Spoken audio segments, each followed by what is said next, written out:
पैदा ना होते ये मसीहा, पैदा ना होते ये मसीहा तो खुशियों के सिलसिले ना होते। बेरंग होती ये ज़मीं और आसमां का रंग नीला ना होता। यह देश तो कब का कंगाल हो जाता मेरे यारों, अगर इस देश को बाबा साहब अम्बेडकर और महापुरुषों जैसे हीरे ना मिले होते। सर्वप्रथम एशिया के ज्योतिपुंज तथागत गौतम बुद्ध, अंधों को आँख, गूंगों को जबान, बहरों को कान और इस भारत देश को संविधान देने वाले बोधिसत्व, करोड़ों करोड़ों बहुजन समाज के मसीहा, सिंबल ऑफ नॉलेज डॉक्टर बाबा साहब अम्बेडकर को सत नमन। शिक्षा के अग्रदूत महात्मा ज्योतिबा फुले, शिक्षा की देवी सावित्रीबाई फुले, आरक्षण के जनक छत्रपति साहू जी महाराज, संत रविदास, संत वाल्मीकि, पीर रामास्वामी नायकर, ऐसे ही बहुजन समाज में जन्मे संतों और महापुरुषों को मेरा सत नमन। साथ ही साथ मैं आपको बता दूं, यहाँ पर 13वां संविधान महासम्मेलन मनाया जा रहा है। सभी लोगों को संविधान दिवस की बहुत बहुत शुभकामनाएं। साथ ही मंच पर मंचासीन, जहाँ तक देखा जाए काफ़ी लोग मंच से जा चुके हैं, कुछ बचे हैं, तो मैं कुछ नाम लेना चाहूँगा। सम्मानीय प्रोफेसर राम कुमार साहब, नरेश नागवंशी जी, सुरेश गहलोत, कुलदीप सिंह जी, संदीप टाक जी, और जो है तथागत ज्ञान प्रचार कल्याण समिति, समवैचारिक फूले अम्बेडकर साहू समिति मंच के सभी लोग, उनके अध्यक्ष सम्मानीय हरेंद्र करोड़ा जी और उनकी टीम, जय किशन सिरसवाल सर, इंजीनियर संदीप जी, और जो है प्रेमजीत जी, ऐसे सभी जो भी है इस समिति के जो लोग हैं, उन्होंने इतना सुंदर और इतना भव्य प्रोग्राम दिया। आप लोगों को पता है किसी भी प्रोग्राम को करने के लिए कितने कड़ा संघर्ष और कितनी मेहनत की ज़रूरत पड़ती है। मैं पिछले 1 महीने से देख रहा हूँ व्हाट्सएप पे इन लोगों ने गांव-गांव जाकर बड़ी कड़ी मेहनत करके काफ़ी मेहनत किया और आप लोगों को यहाँ पर इकट्ठा किया। और जब जहाँ की भीड़ देखी मैंने, दिल को बहुत तकलीफ भी हुई कि बाबा साहब अम्बेडकर ने हमें अधिकार तो दिए, लेकिन उन अधिकारों को हम बचा नहीं पा रहे, क्योंकि हमें फ्री में मिले वो अधिकार। आज अगर उन अधिकारों का मूल्य हम चुकाए होते तो शायद हम उसकी कीमत को समझते। एक पत्रकार ने कहा था, शायद आपने न्यूज़ में सुना भी होगा, कि एक डॉक्टर बाबा साहब अम्बेडकर जिन्होंने भारत देश को संविधान दिया, और वही बाबा साहब अम्बेडकर केवल एक जिन्होंने हमें आरक्षण दिया। लेकिन बड़े दुख के साथ कहने में आता है कि वो करोड़ों करोड़ों बहुजन समाज के लोग भी मिलकर भारत देश का संविधान और आरक्षण नहीं बचा पा रहे हैं। ये बहुत ही दुख की बात है। बाबा साहब अम्बेडकर ने कहा था, जब तक संविधान जिंदा है तब तक मैं जिंदा हूं। जिस दिन संविधान खत्म हो गया उस दिन मैं जिंदा नहीं रहूंगा। तो क्या आप लोग भारत देश के संविधान को बचाने के लिए तत्पर हैं? काफ़ी लोग आए यहाँ पर, भीड़ आकर चली गई। मैं एक छोटी सी कहानी सुनाना चाहूँगा, शायद आप सुनना चाहो तो, क्योंकि बोर हो गए सुनते सुनते, तो कहानी के द्वारा सुनोगे। तथागत गौतम बुद्ध जो है बुद्ध के विचार प्रकट करने के लिए जब बहुत विशाल सभा में आए, तो वहाँ पर देखा कि बहुत लाखों की संख्या में भीड़ इकट्ठी थी। वहाँ पर उन्होंने देखा, बुद्ध ने देखा चारों तरफ, और वो चले गए। अगले दिन फिर आए वो, उनमें से कुछ लोग चले गए। जो लाखों की संख्या थी वो हजारों में तब्दील हो गई। तथागत गौतम बुद्ध आए, दूसरे दिन उन्होंने फिर देखा, दूसरे दिन फिर वो चले गए बिना उपदेश दिए। पहले दिन भी बिना उपदेश दिए और दूसरे दिन भी बिना उपदेश दिए चले गए। तीसरे दिन फिर आए, कुछ हजारों की संख्या में लोग वहाँ पर एकत्रित थे। तीसरे दिन भी तथागत बुद्ध ने कोई प्रवचन दिए या कोई बुद्ध विचार व्यक्त प्रकट किए, वापस चले गए। जब चौथे दिन आए तो कुछ 100-150 लोग इकट्ठे वहाँ पर मिले होंगे। जब बुद्ध तथागत गौतम बुद्ध जी ने वहाँ पर अपने विचार प्रकट करने लगे, तो उस दौरान एक बौद्धिस्ट विचार का व्यक्ति वहाँ पर आया और तथागत गौतम बुद्ध जी से पूछा कि आप जब लाखों की संख्या में लोग थे तब आपने अपने विचार प्रकट क्यों नहीं किए? बहुत लोगों के बीच जा सकते थे विचार। तो गौतम तथागत गौतम बुद्ध ने कहा कि मुझे भीड़ की ज़रूरत नहीं है, मुझे कुछ चंद हीरो की ज़रूरत है जो समाज में चेतना और समाज में क्रांति पैदा कर सके। तो ये वो जो अंत तक बैठे हैं, शायद चंद हीरे आप लोग ही हो। तो मैं आप सभी लोगों के लिए एक बार जोरदार तालियां। और कहते हैं ना कि किसी भी प्रोग्राम की शोभा बढ़ाने के लिए जो श्रोतागण होते हैं, अगर आप नहीं हो तो इस प्रोग्राम की कोई शोभा नहीं है। उसी के साथ में मैं टॉपिक पर ही बोलना चाहूँगा। इनका जो अंतिम टॉपिक है, एक उद्देश्य, एक विचारधारा, समाज निर्माण, बुद्धिजीवी वर्ग तथा विद्यार्थी वर्ग, युवाओं में कार्यकर्ता व संगठन समर्पण भाव पैदा करने से समाज में सभी समस्याओं का समाधान संभव है। बाबा साहब अम्बेडकर के 3 वचन आप सब जानते हैं शायद। शिक्षित बने, संगठित करे, संघर्ष करे। सुना है? सुना तो सबने होगा, लेकिन अमल बहुत कम लोग करते हैं। पहला, शिक्षित बनिए, जो सबसे बड़ा मूल मंत्र है बाबा साहब। अगर बहुजन समाज को तरक्की करना है और बहुजन समाज को आगे बढ़ना है तो वो एक ही मूल मंत्र है, सबसे पहला शिक्षित बनिए। डॉक्टर, इंजीनियर, प्रोफेसर, लाल बत्ती की गाड़ी, बंगला, ऐशोआराम की ज़िंदगी अगर जीना है तो वो एक ही तरीका है, वो शिक्षा। आज डॉक्टर बाबा साहब अम्बेडकर के दिए हुए आरक्षण की वजह से और उनकी शिक्षा के अधिकार दिलाए, उसकी वजह से मैं मध्य प्रदेश के विक्रम यूनिवर्सिटी में प्रोफेसर हूँ। क्योंकि वो बाबा साहब ने जो अधिकार दिया उसकी बदौलत आज मैं यहाँ पर हूँ। बाबा साहब ने कहा था, शिक्षा वो शेरनी का दूध है जो पिएगा दहाड़ेगा। आपने सुना होगा शायद। तो हम लोगों को 2 रोटी अपने बच्चों को कम खिलाओ, लेकिन अपने बच्चों को अच्छी शिक्षा दीजिए, आपकी पीढ़ियां सुधर जाएगी। एक अनपढ़ आदमी को 1000 बार मैं अगर ये समझाऊं कि अच्छा खाइए, अच्छा पहनो, अच्छा ओढ़ो, उसको समझ में नहीं आएगा। लेकिन अगर शिक्षित कर दिया उसको मैंने, तो वो अच्छा खाना, अच्छा पहनना, अच्छे ऐशो आराम की ज़िंदगी जीना और विदेशों में घूमना, ऐशो आराम की ज़िंदगी जीना सीख जाएगा। ये कहाँ से आता है? शिक्षा से। जो उद्देश्य है कि एक समान विचारधारा। मैंने अभी एक नारा बोला था, हम सब एक है। क्या लगता है आपको हम सब एक है? मुझे तो नहीं लगता है कि हम सब एक है। जातिगत रूप से बहुत सारे संगठन बना रखे हैं। वाल्मीकि संगठन बना रखा है, भलाई संगठन बना रखा है, पिछड़ा वर्ग संगठन बना रखा है, तेली संगठन बना रखा है, अहिरवार संगठन बना रखा है। जैसे कि अभी इंजीनियर संदीप जी ने कहा, बहुत अच्छी बात कही कि जाति का कॉलम लिखा हुआ था। मैंने बिल्कुल एक बुढ़िया से पूछा कि बेटा ये जाति का कॉलम क्यों लिख रखा तुमने? बोले जब अम्बेडकर विचारधारा बाबा साहब की बात करते हैं, डॉक्टर बाबा साहब अम्बेडकर ने किसी एक जाति विशेष वर्ग के लिए काम नहीं किया था। डॉक्टर बाबा साहब अम्बेडकर ने SC ST OBC और माइनॉरिटी के लिए काम किया और जनरल के लिए भी काम किया। ऐसा नहीं है आज महिलाओं को जो मैटरनिटी लीव मिलती है, क्या जनरल की महिलाओं को नहीं मिलती है?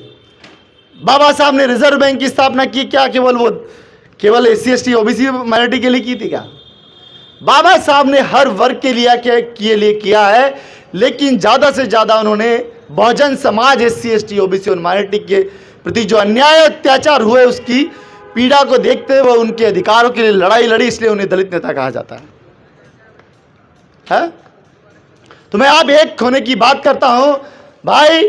जब आप लोग कई छोटे छोटे जातिगत संगठन से अगर बिखरे हुए हैं, अगर हम बाबा साहब ने इन जातियों के बारे में नहीं, उन्होंने SC ST OBC माइनॉरिटी की बात करी है और हम स्पेशली जातियों की बात करेंगे। मैं तो वाल्मीकि हूँ, मैं चमार हूँ, मैं बलई हूँ, तो भाई साहब आप अम्बेडकरवादी नहीं हो बिल्कुल भी, क्योंकि आप जातिगत बात कर रहे हो। यहाँ तो बड़ी बड़ी मंचों से बात करोगे कि हम एक है, और जब कोई वोट देने की बात होगी तो वाल्मीकि समाज का खड़ा हुआ उसको डालना है, आप वहाँ जातिगत आ जाते हो।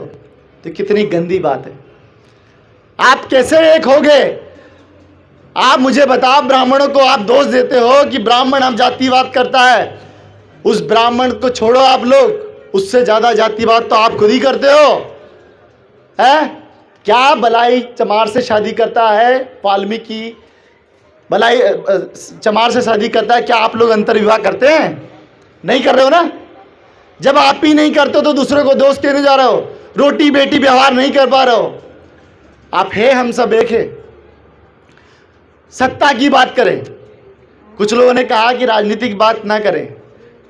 आप बाबा साहब को मानते हैं, बाबा साहब के विचारों को मानते हैं? बाबा साहब ने ही कहा, मेरे शब्द नहीं है। राजनीतिक सत्ता वो मास्टर चाबी है जिससे दुनिया के हर ताले खोले जा सकते हैं। बाबा साहब ने कहा ना, आप उस बात को नकार रहे हो कि राजनीति की बात मत करो। देश की सत्ता बदलती है और देश के जो नियम बनते हैं ना वो पार्लियामेंट में बनते हैं, और जब तक आप देश के हुक्मरान नहीं हो तब तक देश में परिवर्तन नहीं ला सकते, आप गुलाम रहोगे। आज अगर मान लो हमारे लोगों के बीच अन्याय अत्याचार हो रहा है, तो वो अगर हमारी सत्ता होती तो क्या इतने अन्याय अत्याचार होते? नहीं होते। तो राजनीतिक सत्ता हासिल करने के लिए मैं बता दूं आपको, देश में हजारों लाखों संगठन होना चाहिए, मैं उसके खिलाफ नहीं हूं। जैसे उदाहरण के लिए मैं आपको बता दूं, मालवा के अंदर या यहां पर भी परवलें जलाई जाती है। परवले बोले तो खेतों को जलाया जाता है, देखा होगा ना आपने, पराली बोलते हैं उसको। खेत के एक कोने में अगर आग लगा दूं मैं, तो शायद उस खेत को जलने में 5 से 10 घंटे लगेंगे, लेकिन इस खेत के हर एक कोने में आग लगा दूं मैं तो 5 मिनट में जल जाएगा वो, है ना।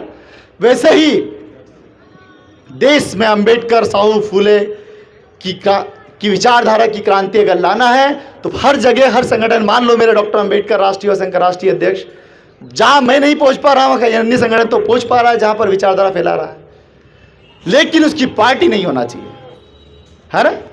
संगठन है, जिस तरह से पूरा एक खेत जल जाता है 5 मिनट में, वैसे ही सभी संगठन मिलकर देश में विचारधारा क्रांति फैला रहे हैं। लेकिन अगर आपने पार्टी बना लिया, मैं आपको एक छोटा सा उदाहरण दे दूं आपको, आरएसएस जानते हैं सभी लोग, आरएसएस नाम सुना है ना। आप बताओ वो किस पार्टी को सपोर्ट करता है? बीजेपी को। आरएसएस के अंदर बहुत सारे संगठन है, दुर्गा वाहिनी, विश्व हिंदू परिषद, है ना, और बहुत सारे संगठन है उसके अंदर।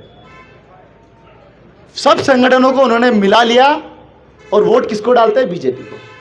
आज देश नहीं दुनिया का सबसे बड़ा संगठन है आरएसएस, और जब वोट डालने की बात आती है तो किसको डालते हैं? बीजेपी। क्या उसकी अन्य पार्टी भी है क्या उनकी? नहीं। लेकिन अब बात करते हैं बहुजन समाज के चंद लोगों की।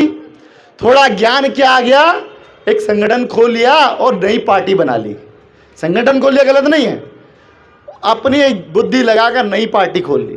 अब मुझे बताओ, देश में एसटी, एससी, ओबीसी माइनॉरिटी 85% लोग हैं और वो भी कांग्रेस बीजेपी को वोट डालते हैं, और बचे कितने? चंद लोग बचे। और उसमें आप सोचो, उसमें भी बहुत सारे लोगों ने अलग अलग पार्टियां बना ली बहुजन समाज की। तो क्या मुझे बताओ सत्ता काबिज कर सकते हो? हाँ? तो कैसे बताओ मुझे, एक विचारधारा कैसे होगी?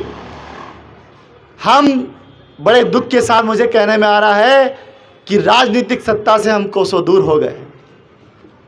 अगर सच में राजनीतिक सत्ता हासिल करना है तो हम लोगों को एकजुट होना पड़ेगा, और उसका एक तरीका मैं बताता हूं आपको। शायद मैं आपके बीच में छोटा हूं, मैं मध्य प्रदेश के अलावा 2010 में मैंने डॉक्टर अंबेडकर राष्ट्रीय संघ की स्थापना की थी। अभी तक मैं करीबन 4,500 वार्ड गांव घूम चुका हूं। प्रोजेक्ट के माध्यम से मैं काफ़ी गांव-गांव में जाकर जो है शिक्षा का महत्व, समाज में फैली कुप्रथा है जैसे मान प्रथा, मृत्यु भोज, छोटी उम्र में शादी कर देना, ऐसी बहुत सारी गंदी प्रथाएं जो उनके खिलाफ आवाज़ उठाना, युवाओं को एकजुट कर समाज में हो रहे अन्याय अत्याचार के खिलाफ आवाज़ उठाना, महिला सशक्तिकरण, इन चीज़ों पे हम काम करते हैं। मध्य प्रदेश के मैं 43 जिलों में डॉक्टर अंबेडकर राष्ट्रीय संघ के द्वारा doctor Ambedkar mission academy coaching classes खोल रखी है। डॉक्टर अंबेडकर मिशन हॉस्पिटल है हमारे, जैसे कि डॉक्टर अंबेडकर राष्ट्रीय प्रदेश अध्यक्ष जी ने बताया। तो हम लोगों को कहते ना ज़मीनी स्तर से हमें काम करना पड़ेगा। कहते ना मंच हमें मिल गया तो हम चिल्ला चिल्ला के बोल रहे हैं, खुद का मंच कब खड़ा करोगे, है ना। तो कैसे एकजुट हो सकते? बस 2 मिनट में अपनी बात खत्म करके अपने शब्दों को यही विराम दूंगा क्योंकि काफ़ी समय हो गया है। देखिए, सबसे पहले यूनाइटेड नेशनल बना तो उसके अंदर यूनाइटेड नेशनल, उसमें अंदर 1 से 2 देश जुड़े हुए थे, लेकिन आज करीबन 185 से ज़्यादा देश यूनाइटेड नेशनल में जुड़े हुए हैं। ठीक है, वैसे ही क्यों जुड़े हुए हैं? क्योंकि यूनाइटेड नेशनल देश के अंदर सबसे पहले जब जुड़े थे 20-25 देश, तो उनकी जब 20-25 देशों की ताकत देखी तो अन्य लोग भी देश भी जुड़े कि यार ये ताकत बहुत बड़ी है, इसके साथ हमें जुड़ना चाहिए। वैसे ही बहुजन समाज की बात करूं तो बहुजन समाज में 100% सभी संगठनों और सभी पार्टियों को एक नहीं कर सकते हो आप। मान लो 100 संगठन है, 100 में से अगर हमने 40 संगठनों को भी एक कर लिया तो वो 40 संगठनों की ताकत इतनी बड़ी होगी और इतनी मजबूत होगी कि उन 40 को देखकर अन्य संगठन भी जुड़ेंगे, कि अन्य पार्टियां भी जुड़ेंगे कि नहीं, अगर इससे कट के रहे तो हमारा वर्चस्व और हमारा नामो निशान खत्म हो जाएगा। तो ये तरीका है कि बहुजन समाज 100% नहीं होता है। आप 100% को एक करने जाओगे कभी जीवन में नहीं कर पाओगे आप। तो मेरा आपसे यही कहना है, ए मेरे बहुजन समाज के लोगों, ए मेरे बुद्धिजीवी लोगों, आप लोग समाज के बीच जाइए और बाबा साहब अम्बेडकर, फूले साहू की विचारधारा को उनके बीच रखिए। जो हमें अधिकार दिया है उस अधिकार का हम लोग जो है पुरजोर उपयोग करिए और बाबा साहब उनकी विचारधारा को फैलाइए। मेरे आपको बता दूं, एक छोटा सा पत्थर, ये छोटा सा पत्थर है, मैंने अभी नीचे से उठाया, ये छोटा सा पत्थर है, मैंने नीचे से उठाया, इसकी कोई वैल्यू नहीं थी, अभी नीचे पड़ा हुआ था, ये कई पेड़ के नीचे आया होगा। ये इस छोटे से पत्थर की कोई वैल्यू नहीं थी। अगर इसी छोटे से पत्थर को एक बहुत बड़ा शांत तालाब है, बहुत बड़ा शांत तालाब, उस तालाब में बिल्कुल भी हलचल नहीं है, और इसी छोटे से पत्थर को एक जोर से मैं अगर फेंकता हूं तो इतने बड़े तालाब को ये छोटा सा पत्थर हिला कर रख देता है। अब देखिए इसकी की वैल्यू, अभी कोई कीमत नहीं थी, लेकिन इसी छोटे से पत्थर ने उस पूरे तालाब को हिला डाला। मेरा कहने का आशय यह है, ए मेरे बहुजन समाज के युवा माताएं बहनों, आप हर एक व्यक्ति के अंदर वो प्रतिभा, वो काबिलियत है कि आप पूरे देश में क्रांति ला सकते हो और देश में बाबा साहब अम्बेडकर, फूले साहू की विचारधारा को फैला सकते हो। आपने देखा आरएसएस में प्रचारक का नाम सुना है हम लोगों ने, झोला लेके चलते हैं, जीवन भर शादी नहीं करते हैं और जीवन भर प्रचार में लगे रहो, जो मिलता है, जैसा मिलता है और जहां सोने को मिलता है वहां जाकर ना जीवन व्यापन करते हैं, तब जाकर देश और दुनिया का सबसे बड़ा संगठन बना है। क्या आप देश में बाबा साहब अम्बेडकर की विचारधारा अगर फैलाना चाहते हो और देश में अम्बेडकर फैलाना चाहते हो तो उसी समर्पण भावना से आपको त्याग और बलिदान से काम करना पड़ेगा, तब जाकर आप हमारे महापुरुषों की विचारधारा फैला सकते हो। बहुत बोलने के लिए बहुत कुछ है, इसी के साथ मैं अपने शब्दों को यहीं विराम दूंगा। जय भीम, जय भारत, जय संविधान।